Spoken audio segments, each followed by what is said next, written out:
మంచి దిట్టంగా ఉంది, మిసమిసలు ఆడిపోతా ఉంది. పిక్కలు మంచి బలంగా ఉన్నాయి, గోళ్ళు గోళ్ళు బాగా అందంగా ఉన్నాయి, వెనక వెనక చాలా సదరంగా ఉంది. అన్నీ అదిరిపోయాయని చెప్పావు కదరా, తీరా చూస్తే ఏముంది దీనికి?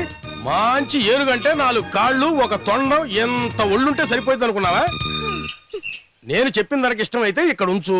అయ్యా అది లేదు ఇది లేదు, ఏనుక్కి ఒకటే తొండం అన్నట్టు నేను ఒకే రేటు చెప్తాను. నేను చెప్పింది అర్థమైందా? భారత్ తో ఎవరో వస్తున్నట్టున్నారే. అన్నయ్య. ఎవరి అమ్మాయి? మా ఫ్రెండ్ అన్నయ్య, నాతో డాన్స్ నేర్చుకుంటుంది. అట్లా? ఇంతకు ముందు నిన్నెప్పుడు చూడలేదే. అసలు ఏ ఊరు అమ్మాయి మీదే? పాలకొల్లు. ఓ పాలకొల్లా, మీ ఊరు నేను చాలా సార్లు వచ్చేలే. పాలకొల్లు చంద్రయ్య తెలుసా నీకు? లేదు. కోట రామచంద్రయ్య తెలుసా? తెలీదు. పోనీ పోతులు పుల్లయ్య తెలుసా? తెలీదు. అక్కడ నాకు తెలిసిన జెంట్స్ ఉన్నారు. జేమ్సా? క్రిస్టియన్ ఏనుగు? అలాంటి పేరు నేను కొత్తగా వింటున్నానే. ఏనుగా? నేను చెప్పేది ఒక ఆయన గురించి. ఆయనైనా ఏనుగైనా నా దృష్టిలో 2 ఒకటే. మా అన్నయ్య ఏం మాట్లాడినా ఏనుగుతో పోల్చి చెప్తుంటాడు. నీ పేరేమిటమ్మాయి? నాన్సీ. నాన్సీ, చక్కటి పేరు. నాన్సీలో నా ఉంది, ఏనుగులో నా ఉంది. అందుకే నేను చెప్పాను ఏనుగైనా మనిషి అయినా నా దృష్టిలో ఒకటేనని. నువ్వురా. ఆగండి ఆగండి, పోతుల పుల్లయ్య గురించి చెప్పాలంటే చాలా ఉంది. ఓసారి ఓ పెద్ద ఊరేగింపు జరుగుతుంటే వాడు చిన్న గొడవ చేశాడమ్మా. కాళ్ళతో కనపడ్డయల్లా తొక్కి, తొండంతో అటు ఇటు ఈసిరి, పరిగెత్తే వాళ్ళ పట్టుకుని తొక్కి నానా చేస్తూ ఉంటే. ఆపన్నయ్య, అన్ని విషయాలు తర్వాత మాట్లాడుకుందాం. నువ్వు లోపలికి రా. ఆగు, అలా ఉండకుండా ఇద్దరు కలిసి లోపలికి వెళ్ళండి.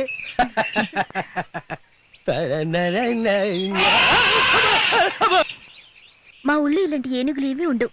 ఇవన్నీ చూస్తుంటే కొత్తగా ఉంది.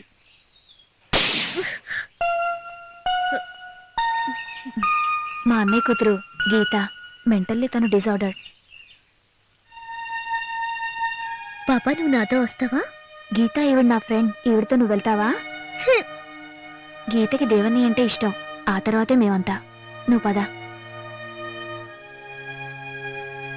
వదినా, ఈమె నాన్సీ అని. ఓ, భారతి చెప్తూ ఉంటుంది. మన చర్చి ఫాదర్ గారు తమ్ముడు కూతురు కదా. రా. అమ్మా, దేవన్ని ఎక్కడికెళ్ళాడు? వాడు పైనున్నాడు. అన్నయ్య స్నానం చేస్తున్నాడేమో. నాన్సీ, నువ్వు ఇక్కడే కూర్చో, కాఫీ తీసుకొస్తాను.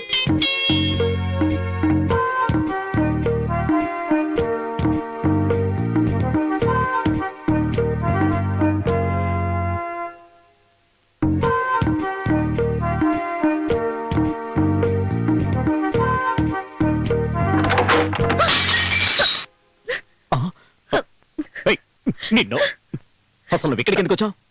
నేను భారతితో వచ్చాను. ప్రతీకారం తీర్చుకోవడానికి వచ్చావా? ప్రతీకారం కోసం అయితే నేను ఇక్కడికి రావనవసరం లేదు. ఆ రోజు మిమ్మల్ని తిట్టినప్పుడు మీరేమన్నారు? తెలియకుండా జరిగిందన్నారు. ఇక్కడ అదే జరిగిందనుకోండి. సారీ. సారీ, నిన్ను లోపల చూసినప్పుడే అనుకున్నాను నువ్వేదో పగలగొట్టుంటావని. అయితే నేనంటే భయమే కదా?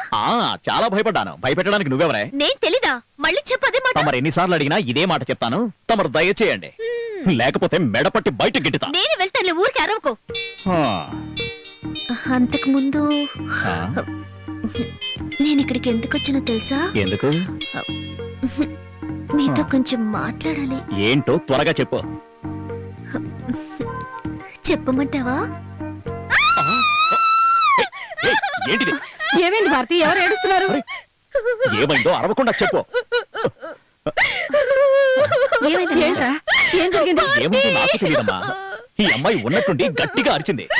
నాన్సీ, ఏమైంది నీకు? అసలు ఏం జరిగింది? ఏం పర్లేదమ్మా, నువ్వు చెప్పు. మీ అన్నయ్య నన్ను. భారతి, ఆ అమ్మాయి అబద్ధం చెప్తోంది. నువ్వు ఇలా రా, నేను అడుగుతాను. అమ్మా, నువ్వేం చెప్పద్దు. నువ్వురా నాన్సీరా. భారతి, నిజంగా నువ్వు అనుకుంటున్నట్టు ఏమీ జరగలేదు. వద్దనియా, నువ్వు ఇంకేం చెప్పద్దు. నా పరువు తీసేసావు.